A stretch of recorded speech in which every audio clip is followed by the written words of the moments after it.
Well, tonight we're continuing with our It's Complicated series, and I just figured that I would start by telling you that over the 8.5 months that Catherine and I dated, I had 3 different realizations.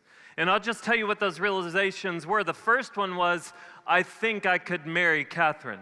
The second realization I had was, I think I'm going to marry Catherine. The third realization I had was, I'm going to marry Catherine. And I just want to tell you about the different moments where I experienced these realizations. The first realization came 4 months into our relationship. We were together, we were standing outside in front of this beautiful fountain, and there was just kind of this water display going on. And the moment was just so right, and I'm there with this beautiful girl, and as I'm standing there, something inside of me is thinking, I am pretty sure that I now love this girl. And so the 3 words, I love you, are like, let me out. But I'm like, no, I made a decision a while back that I'm not going to tell her that I love her until I can put a ring on it and back it up. That was just my personal conviction. I'll tell you in a little bit why that was my conviction. But I'm sitting there in front of this fountain, and these 3 words just are trying to leap out of my mouth in towards Catherine. I knew I didn't want to tell her directly because I had made a commitment not to do that, but I needed to get it out of my system. So when she wasn't looking and when the water fountain was loud enough, what I did was I turned my head this way. She was standing there. I turned my head this way, and I was like, I love you. And I mentioned it. I said it just to get it out of my system. And I was like, oh my gosh, thank goodness. It's finally out. She doesn't know it's out, but it's now out. And after that moment, I just thought to myself, I think I could marry Catherine. The second realization came about 7.5 months into our relationship. I was contemplating whether I was going to marry Catherine or not. Now, here's what you need to understand is God often uses his people to speak to his people. And it was very important for me to know if my wise counsel, the people in my life who love Jesus and love me, it was important for me to know whether my wise counsel believed that our relationship was a healthy relationship, that it wasn't just a good thing, but that it was a God thing. And so I was talking to one of my best friends in the world, John Harrington, and he just spoke some deep wisdom into my life. He said, one of the wisest things that anyone's ever said to me, here's what he said. He said, Tia, you're not going to do any better than Catherine Robinson. You better lock that down. That's what he told me. And so that's what I proceeded to do. And after that, I had the realization, I think I'm going to marry Catherine Robinson. The third realization came a little over 8 months into our relationship when I called up Catherine's father and I asked if I could drive 5 hours to Wichita Falls, where Catherine's from, to have dinner with her dad and her mom. And so I made the drive to Wichita Falls without Catherine knowing, and I took them out to dinner. And at dinner, I expressed my desire to them to marry their daughter, and I asked for her father's permission to marry Catherine. And instead of answering my question, he asked me 3 questions. And his 3 questions to me were, number 1, do you love her? Number 2, will you provide for her? And number 3, what if she drives you crazy? Those were his 3 questions to me. And so I responded to his questions, and then we were just in this awkward moment where he still hadn't answered my question. So Catherine's mom literally elbowed him and was like, well, Bill, you haven't answered his question. And then he answered my question, and I left that dinner thinking, I am going to marry Catherine Robinson.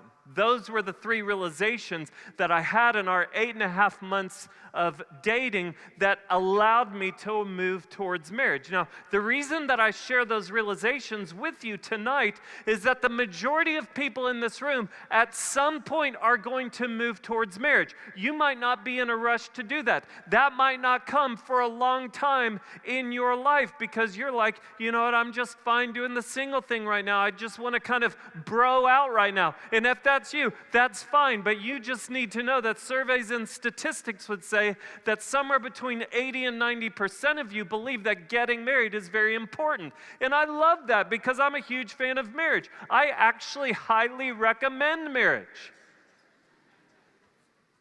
But I will say what I said on the first night. It's a lot easier to stumble into the wrong dating relationship that leads to the wrong marriage than it is to stumble into the right dating relationship that leads to the right marriage. And so that is why we've been spending so much time in God's instruction manual on finding love, making love, and maintaining love. And what I want to do tonight is I just want to open up this instruction manual to you, and I want to show you what I believe are some key realizations that you need to have whenever you find yourself moving towards marriage. So if you have a Bible, I want you to turn with me tonight to the Song of Solomon, chapter 2. Song of Solomon, chapter 2. And as you're turning there, let me just say this. Some of you guys have been here the last couple of weeks, and your thought on this series is, man, you're just taking this dating thing way too seriously, and you are setting expectations way too high. So if that's you, if you're feeling that, I just want to speak to that real quick. I just want to make sure that everyone is on the same page here. There is no perfect guy and there is no perfect girl. Like if you wait until you're perfect to date, you're never going to date. And if you wait to marry until you find perfection, you are never going to get married. Some people are single for a season. Some people are single for a reason. You might be single for a reason because you're trying to find perfection. You need to know perfection cannot be found to your right or to your left. It's already been found in the person of Jesus Christ. You can stop looking for perfection if you've found Jesus Christ. And so the reason that I tell you that is to say, hey, look, we all have room to grow. Nobody's perfect. We all need to continue to take steps with Jesus. I've got stuff that I need to work on in my life. And so one of the goals of this series has simply been to say, hey, let's grow together. And I've kind of just wanted to give a gentle nudge to some of you to say, hey, let's deal with some of the funky smells in your life right now. Let's move from funky to fragrant. Let's freshen up our lives together, and let's do it in a way that's encouraging. It doesn't bring guilt or shame. But I don't want to just sit here and blow smoke and just skim the surface. Like I want us to be a people that move together. And so if you feel like I'm taking this too seriously, let me just be clear. Romantic love is a serious thing. And the reason that I say that is because I've been around enough broken marriages to know that it is better to be single than to be married wishing you were single because you married the wrong guy or girl. And so my goal in this series is to call you to be the man or woman that God has made you to be.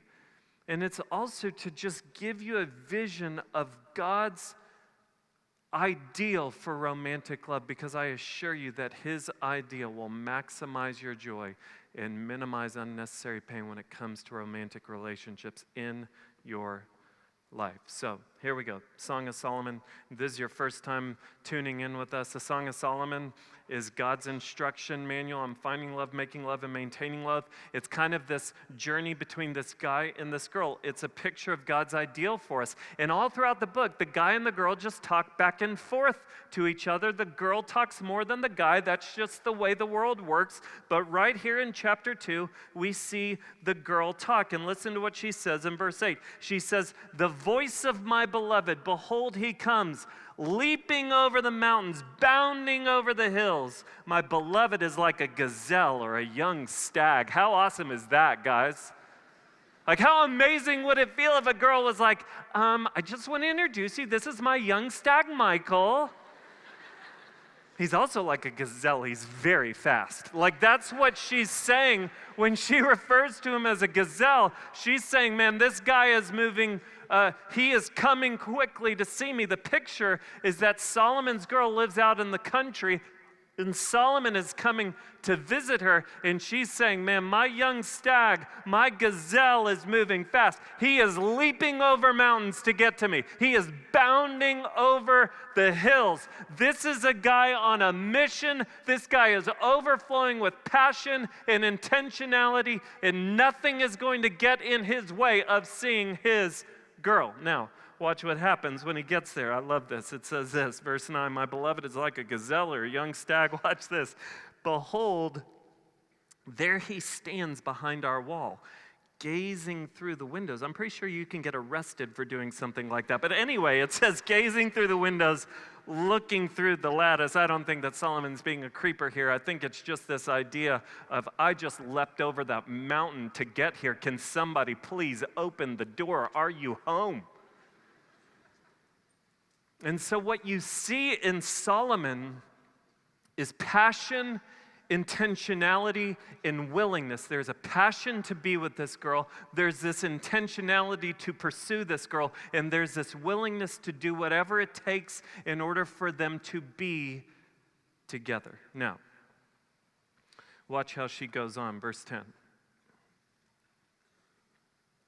She says, my beloved speaks and says to me, arise, my love. Listen to what the guy says. I mean, guys, you should be taking notes. You should be highlighting this thing. You should be memorizing this thing. You should be finding a girl who isn't here tonight and claiming this as your own material. He says, arise, my love, my beautiful one, and come away, for behold, the winter is past, the rain is over and gone, the flowers appear on the earth, the time of singing has come.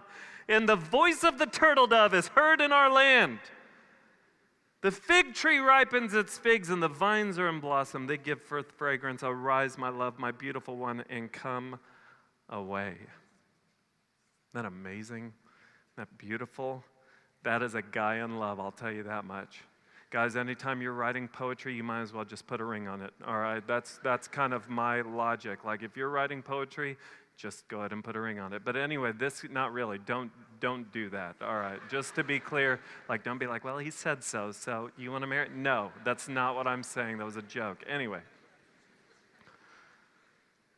I want you to see what's happening here. The girl's inside, Solomon's outside, and he's basically calling out to her and inviting her to come and take a walk with him. And he observes the environment. He says, it's springtime outside. The winter is past. The spring has come. He's talking about the turtle dove singing and the fig ripening. Like, he is talking about their environment. He's saying it is spring outside, but the reason he's talking about spring outside is he's using it as a symbol of what is happening inside of their relationship. He's saying it's spring outside and it's spring inside of our relationship. So just think about what springtime is. It's when things come to life. It's when things blossom. Think about that first day in spring where the weather changes and it's sunny and 75 with a slight breeze, and you step outside and the breeze hits you and you just involuntarily close your eyes and just stand still because it just captivates your body. It's like perfect windows down weather. It's perfect take a nap outside weather. It smells good outside. It feels good outside. It looks good outside. That's springtime. Everything feels as if everything is right in the world. He's saying that's how our relationship feels. It is spring inside of our relationship. Our relationship right now is full of life. Now, just to be clear, he's not talking about this fairy tale romance, like it's just all flowers, it's all spring in our relationship. No, what he's saying is, our relationship, it works. Like, it's not perfect, but it's also not complicated. It's not like this on and off again thing. It's not this round and around conversation of what are we? Where are we? Who are we together? Is this thing happening or not? There's none of that right now in the relationship. There's no dramas. There's no insecurities. It works. It fits. It's spring. And so I'm just going to put this up on the table, and I want this to be a representation for us as spring. As I talk about spring-like relationships, I just want this to be a visual. This is spring. It's colorful. It's everything comes to life. Now, I read this passage, and I think about the relationship that I was in prior to dating and marrying Catherine. I just want to open up about my past for you guys, and some of you have heard it before. But prior to dating and marrying Catherine, I was in a relationship with a really great girl. I mean, fantastic girl, but us together was a bad thing. And we were in this on-again, off-again, 2.5-year long relationship. So we lived in the cycle of we're dating, we're breaking up. We're dating, we're breaking up. And during the times that we weren't actually dating, we always seemed to find our way back to each other to hook up in some way, whether it was making out or just doing more than we planned to do this side of marriage. And just because of all of the ways that our relationship functioned, our relationship became packed full of drama and insecurities, and we had to have all of these hours and hours of tough conversations of what are we, and is this relationship working, and do we really want to be together? And all along that while and all throughout that relationship, guilt and shame were just an undercurrent. Excuse me.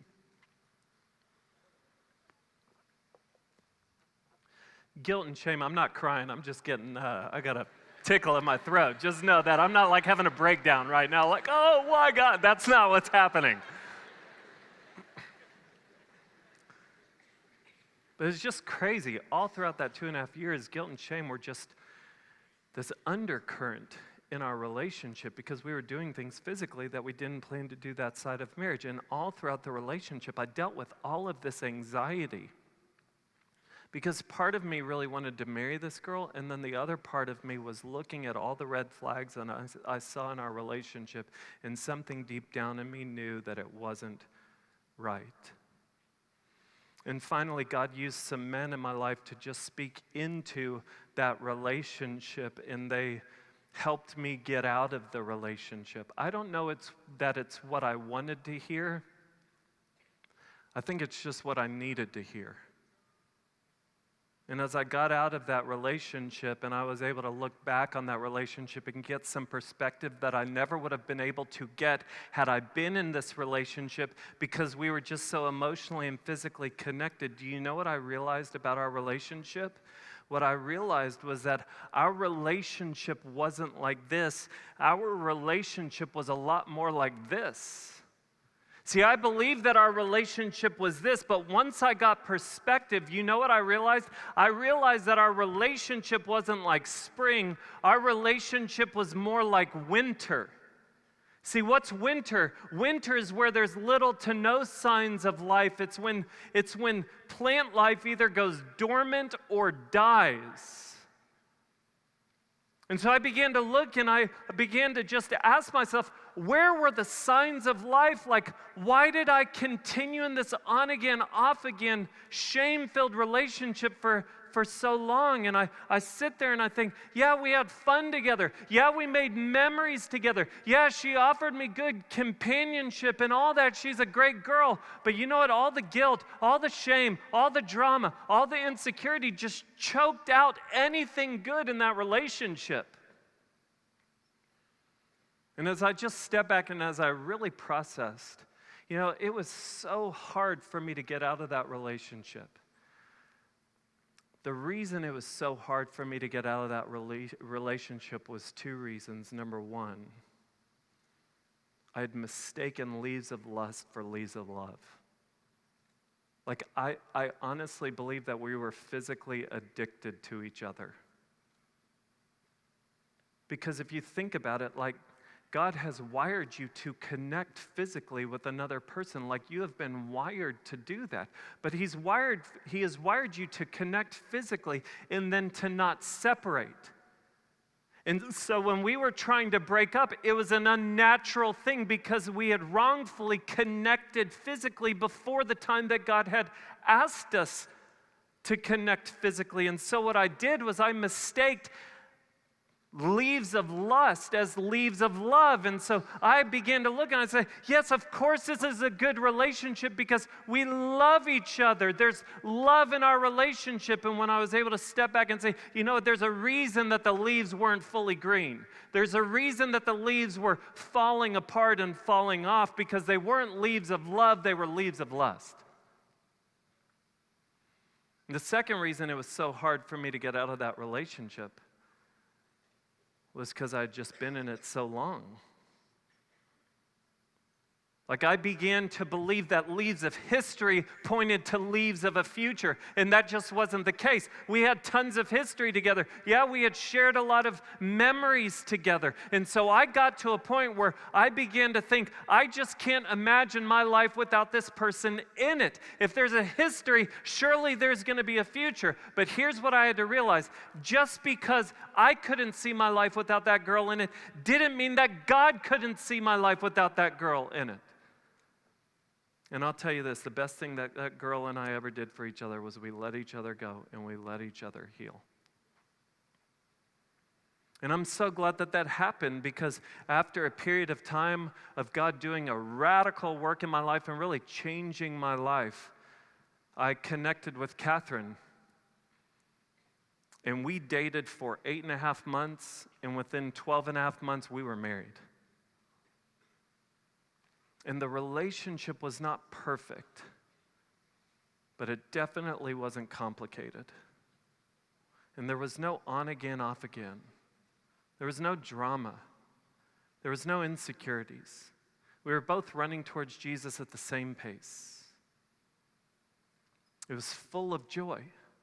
We had friends in our lives who were looking and saying, this is a good thing for you. And you know what I realized? I realized that our relationship was like spring. And I just want to be clear, when I talk about spring, I'm not talking about this fairy tale-like romantic love, because here's the deal. All relationships go through seasons. And there's times where everything is just perfect and easy, and then there's times where it's work, but you'll know winter when you're in it, because you're going to look and you're going to see some red flags, and you're going to try and minimize those red flags. You're going to try and shrink them down in your mind, and God's going to say, no, those red flags are bigger than you're making them out to be. And do not keep going down that path without first stopping and realizing what your relationship truly feels like. See, the first realization you need to have is this: does your relationship feel more like spring or more like winter? Because if you're in a relationship that is more like winter and you move towards marriage, I just need you to know marriage doesn't solve problems, it magnifies problems. Look back at the text with me.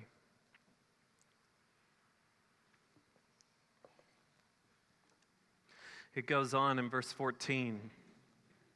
Is the guy talking? Listen to what he says. He says, oh, my dove. Here we go with great language again, man. Just pack this stuff away. Oh, my dove. In the clefts of the rock and the crannies of the cliff, let me see your face. Let me hear your voice, for your voice is sweet and your face is lovely.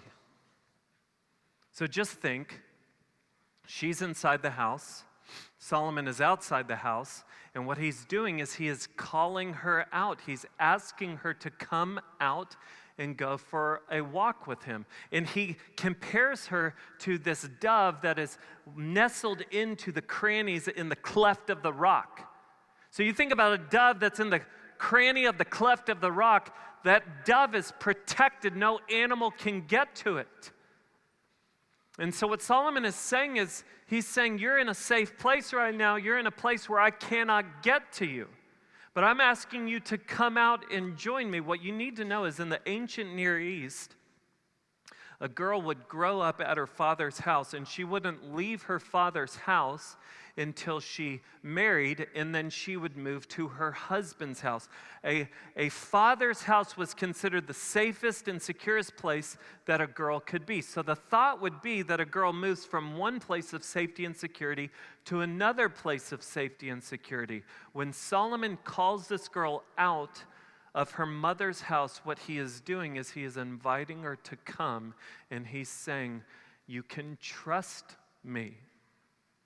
Like if you come out, you're going to in some ways be exposed. You're going to be with me now. But you can trust me.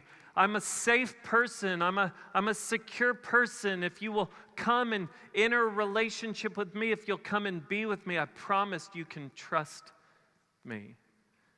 And the reason I tell you this is it's just important for us to talk about what is really happening when you ask a girl to enter into a relationship with you, and when you say yes, what you guys are saying to each other is you're saying, you can trust me. Like you will be safe from being with me. And so a good realization to have is this: in your relationship, if you're in a relationship right now, are you building trust or are you breaking trust? Are you building trust or are you breaking trust? I want you to think about your relationship right now kind of like Jenga. And we'll just see how this goes. If this thing falls apart, then I'm just going to act like that's what was supposed to happen. But I want you to think about your relationship being represented by this Jenga set. Now, here's what you need to understand. There is no perfect relationship, and so no relationship starts with not that one, that's for sure. Not that one either. How about that one right there? Yep. Oh, you go back there. No relationship starts with a full stack. Like every relationship is formed of two imperfect people. But here's the great thing: you have an opportunity to build trust in that relationship. And so anytime that you faithfully walk with the Lord, like every day when you get up and when you say yes to Jesus that day, when you prioritize the Lord over anyone or anything else in your life, when you faithfully walk with Him, you know what you do is you are firming up the foundation of your relationship. You're putting more stability into your relationship. Or whenever you guys set physical, emotional, and spiritual boundaries and you keep them and respect them, you know what you're doing is you're just simply building trust in your relationship. That's what happens when you communicate your feelings for the other person frequently, consistently, and clearly. What you're doing is you're fortifying your relationship, you're building trust. But you also need to understand that there is the opportunity not to build trust, but to break trust, and you can break trust in small ways. So, for example, if you use some inappropriate language and that's just kind of out of character for you, then that can put a little crack in your significant other's trust because they're now exposed to what you're capable of. They hear those words come out of your mouth and they think, oh, I didn't know that was actually inside of you. And so that's interesting. I need to process through that. Or the times that you don't do what you say you're going to do. Like it might just be a small thing, but you just flake out. You don't follow through on what you commit to do. It can just kind of chip away at the trust that you guys establish with each other. But then I need you to know that there are some massive ways that you can break trust in your relationship. Like if the words, "I'm sorry," never come out of your mouth, that's a huge problem. Because you know what that means? It means that you're always right and you're never wrong. Like you always have to be defensive. You always have to justify your actions. There's always a reason that it's the other person's fault and it's never your fault. And so we have to go deeper down to the bottom of the stack to realize that at the foundational level something is happening. Or like if you're emotionally flaky, like if you process your feelings out loud and you're having doubts and you're like, hey, look, I don't want to break up right now, but I just don't know how I'm feeling about things. Like, I just don't know right now. Like, I just want to be open and honest with you. Like, I'm just trying to figure out if I should be in this or not.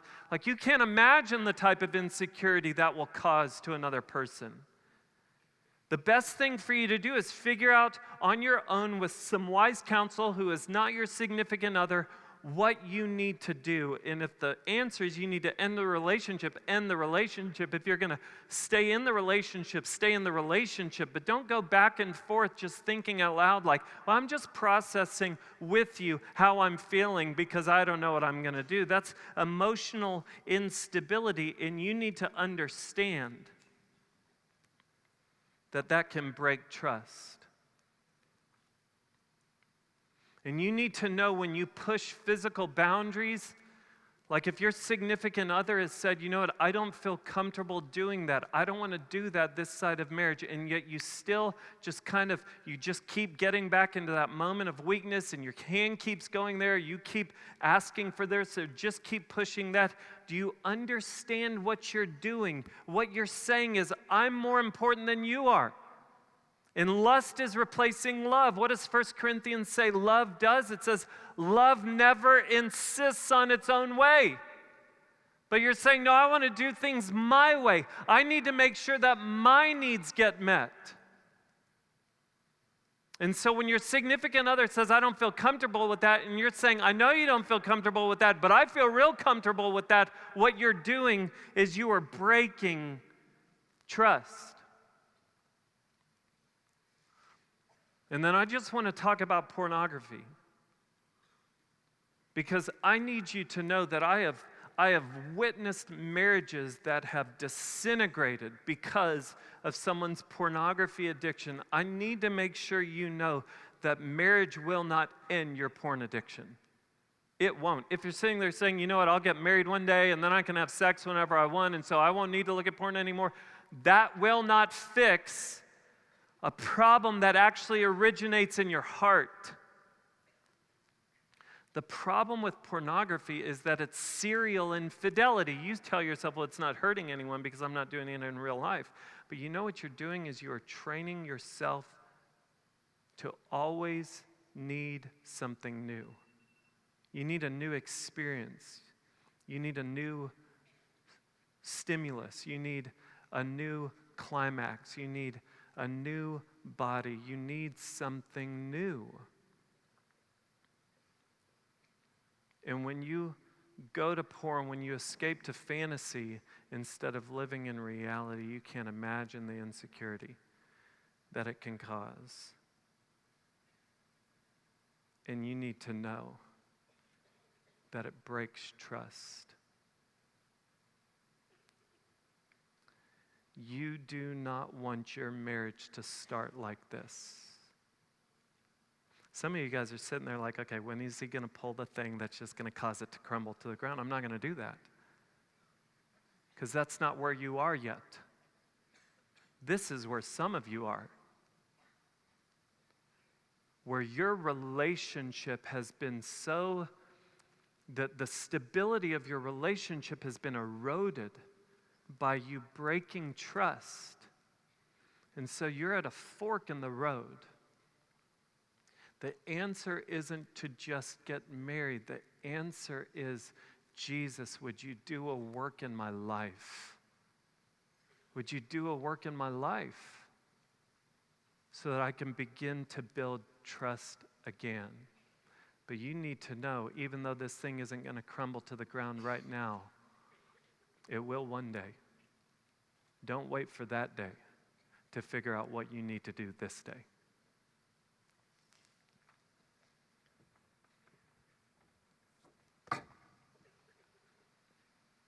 Look back at the text with me.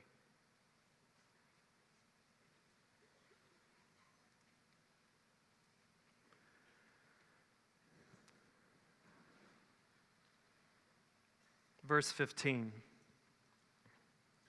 So they're out on a walk.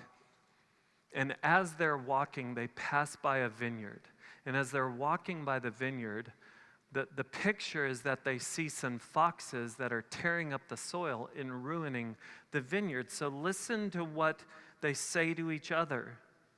Catch the foxes for us, the little foxes that spoil the vineyards, for our vineyards are in blossom. Do you hear what she's saying? She's saying, our relationship feels like spring. Our relationship is in this beautiful place right now. And because our relationship is so good, we have to remember that we have an enemy who hates us. And if we're not careful, if we just sit back and think, hey, everything's good, and so let's just hit cruise control, you need to know you have an enemy that's coming after you.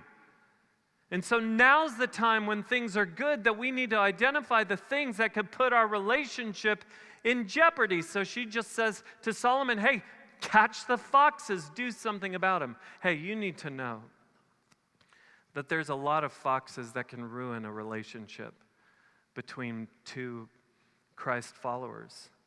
And so one of the best things that you can do if you want to catch the foxes, if you want to safeguard your relationship, because here's what I know. I believe that there are some great relationships represented in this room. Like, I believe that. I believe that there are some great relationships in this room. And some of you guys, your relationships are not perfect, but they're not complicated. And you guys are running at the same pace in the same direction. That's awesome. Keep going. I am for you. I am pro-marriage. And if you guys get married, I hope you enjoy it. But just along the way, you need to understand that there's going to be some foxes that try and ruin the vineyard of your relationship. And so one of the best ways that good relationships can safeguard what is good is by having a vision for how to operate when it comes to physical expectations, emotional expectations, and spiritual expectations. It is good to have healthy physical, emotional, and spiritual boundaries. And so I just want to talk about that for a moment. Let's talk about good physical boundaries in a relationship. I just want to give you a vision for good physical boundaries. If you consider yourself a follower of Jesus Christ, then you always have to start with the Word of God. What does God say about the physical aspects of relationships? Hebrews 13:4 says this, and you might not know this verse, but this is, if I were to ask you, what does God think about sex? This is probably the thought that would come to mind. Hebrews 13:4 says, let marriage be held in honor among all. Let the marriage bed be undefiled, for God will judge the sexually immoral and adulterous. What this is saying is, don't have sex before marriage. And you're like, yeah, I figured that's what Christianity said. It said, don't have sex before marriage. But now listen to what Paul says in 1 Thessalonians chapter 4, verses 3 through 5. He says, for this is the will of God. If you're a follower of Jesus Christ, that's a good thing to want to know. You want to know the will of God. For this is the will of God, your sanctification, that you abstain from sexual immorality, that each one of you know how to control his own body in holiness and honor, not in the passion of lust, like the Gentiles who do not know God. So what Paul is saying is the physical aspect of your relationship as Christ followers should look different than the physical aspect of two people who don't know Jesus. So Paul's message isn't just don't have sex. His message is don't do anything that is fueled by lustful passion. What's lustful passion? It is wanting and craving what you are not supposed to have, at least right now. And then Paul gets even more specific in Ephesians 5:3. What does he say? He says, but sexual immorality and all impurity or covetousness must not even be named among you. In the NIV translation, it says, there shouldn't even be a hint of sexual immorality or any type of impurity. And so God just says, I just want you to be clear. Here's my standard, not even a hint. And some of you guys are hearing that and you're like, yeah, exactly. That's the problem with Christianity. Like the rest of the world is saying, if it feels good now, you should do it now. And here's God up in heaven just going, excellent. I'm going to give them hormones and tell them to do nothing with them. What a sick and twisted, messed up God. You just need to understand that right now we're talking about what not to do, but next week is all about what to do. And you have to remember God's the one who invented sex. He's more pro-pleasure than you are. And so if you sit there thinking that God's trying to rip you off, all it means is that you've never read the Song of Solomon. And you've never gotten a vision for the type of relationship that God wants you to experience. And so you need to come back next week just to get God's vision for sex. But I just want you to think about this, okay? If you consider yourself a follower of Jesus Christ, one of the best things you can do is fight for purity in your relationship. So I just want to get real practical with you. One of the best things you can do is realize, guys, that girl you're dating is someone's future wife. We don't know if it's your future wife. It might be someone's future wife. Someone out there is dating your future wife. How do you hope that guy is treating your future wife? Are you sitting there saying, man, I hope he's scoring with my future wife right now? Like, I hope he's getting what he wants. I hope he's putting his hands all over my wife's body right now. No. Nobody wants that. Nobody thinks that. So why don't you help a brother out? Why don't you treat that guy's future wife how you hope he's treating you, your future wife? And even more than that, that girl you're dating is first and foremost God's daughter and your sister in the faith. So honor your sister. Sisters, honor your brothers.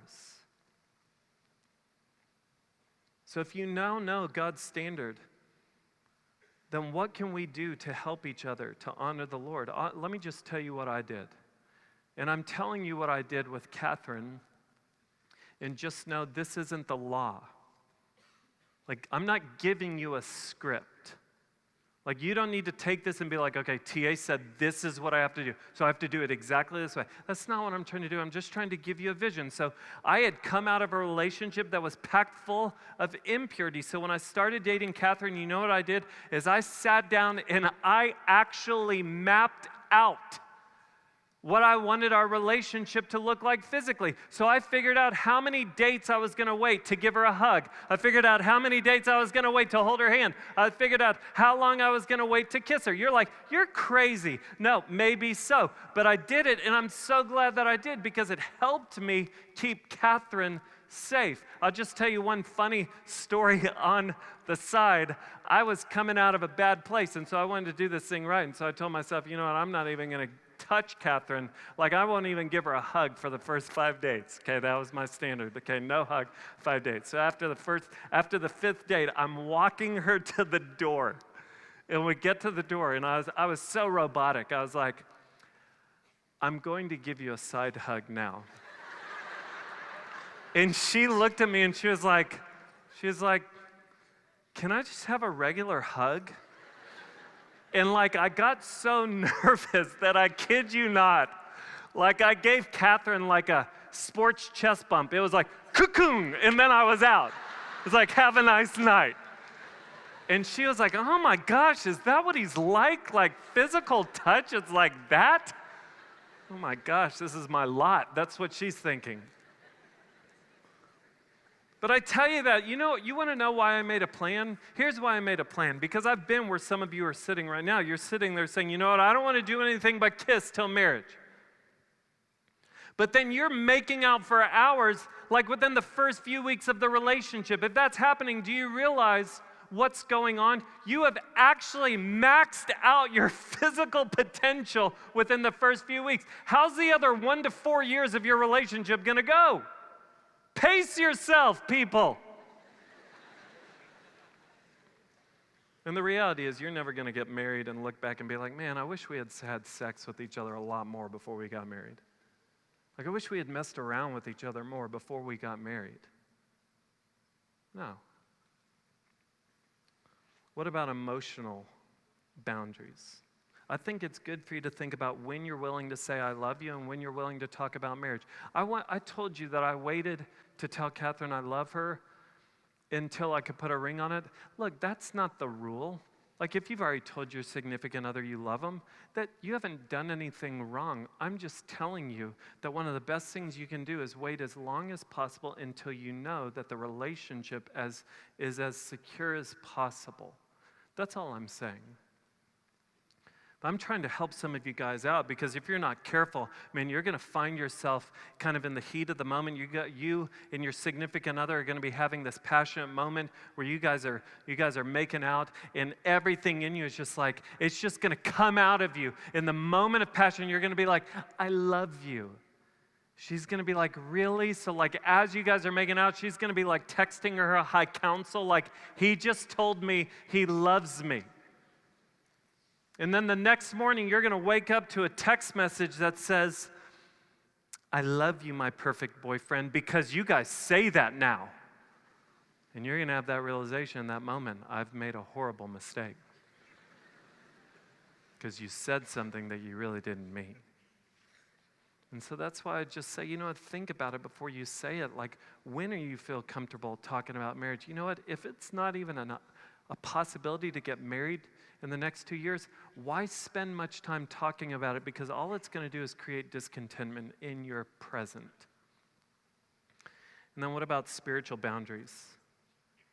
A question that Christians often ask me is it okay for us to have a quiet time together? That's what people want to know. And if you're not a Christian, you're like, what? A quiet who? What? Like, what are you talking about? People want to know if they should have a quiet time together. Well, let me just tell you this, and again, I'm just telling you what I did. And it isn't the law, it isn't the rule. I'll tell you this, Kat and I didn't have quiet times together because I couldn't see how it would be helpful to our relationship. Like, when we got serious with each other, it was hard enough for us to not replace God with each other, because that's what happens when you get really serious. It's this tension of, man, Jesus is my first love, and yet I have all of this love for this other person. So it was hard enough as it was to not replace God with each other. And then I just couldn't see how it would be helpful. It seemed like having quiet times together would have been more about us than about God. It would have been about us just feeling all close and like we were married, even though we weren't. And it would have been more about us impressing each other. Like when I prayed, I would have been praying to Catherine. Like, listen to me pray. When we opened the Bible, I would have been trying to rip off the best interpretation of the text I could have just to impress her. So the best thing for us was to not necessarily have quiet times together, but to encourage one another along the way. So there would be times where we would get in the car for a date, and I would say, hey, let me just pray for our time together tonight, that it would be honoring to the Lord. So I'd take a moment and I'd pray for our relationship, and we'd just pray for that night. We'd give it to God. We would seek to honor Him. There'd be times where we would just share God stories with each other. Here's the thing. Christ is to be the foundation of any relationship. So I'm not saying don't talk about Jesus. No. Followers of Jesus naturally talk about Jesus. So if Jesus is doing something in your life, share it. Share God's stories. Encourage each other with what God's teaching you. But that doesn't mean that you guys need to do the interlock with your hands and be like, okay, you hold this side, I'll hold this side, and we'll interlock in the middle, and let's read Song of Solomon together. Bad idea.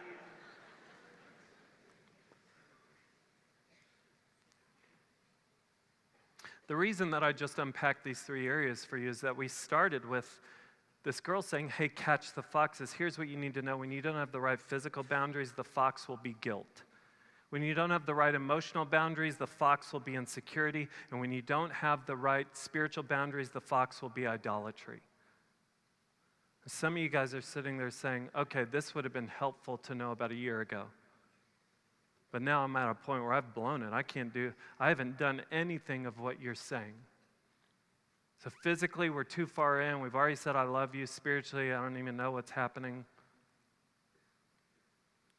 And I just need you to know that this is a new moment. You can't change who you've been, but Jesus Christ can absolutely change who you will be from this day forward. You don't need to deal with your past because Jesus already dealt with your past when He went to the cross. Jesus is in the business of giving clean starts to messy lives. And so would you just allow His grace to hit you like a brick wall tonight?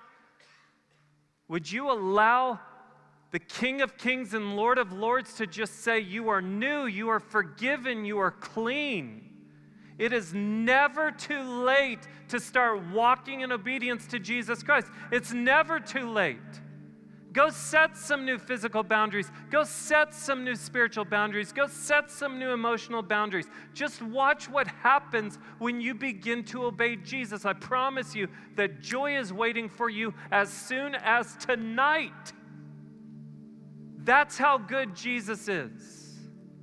He doesn't hold your past against you. He's in the business of trading our stories of failure for his story of forgiveness and favor. Would you lean into him tonight? And would you just allow his love to wash over you? The whole point of this series is not as much for you to experience love between a man and a woman, it's to experience the love of Jesus Christ. See, that's what Song of Solomon does, is it points us to a greater love. See, Solomon leapt over mountains to be with his girl. Jesus Christ leapt out of heaven and into earth to come and rescue us, to be with us. He wanted you. He knew exactly what you would do. He knew what I would do, and he still wants us. He went to the cross. His blood was shed to have us. Jesus is inviting us into a spring-like relationship. He's saying, I don't want to settle for anything less than a real, enjoyable, authentic relationship. He wants that with anyone here tonight that would simply come to him. Jesus Christ is saying, come out to me. You can trust me. I gave my life to have you. You can trust me. Jesus Christ is the one who's caught the foxes in the relationship vineyard that we have with God. Not one of us is right with God apart from a relationship with Jesus Christ. Jesus Christ has caught the fox of sin. He went to the cross and he made war on Satan, sin, and death. He walked out of a tomb victoriously so that you and I could experience a real, enjoyable, intimate relationship with God for all of eternity. Do you know this greater love? If not, the invitation to you tonight is to simply come.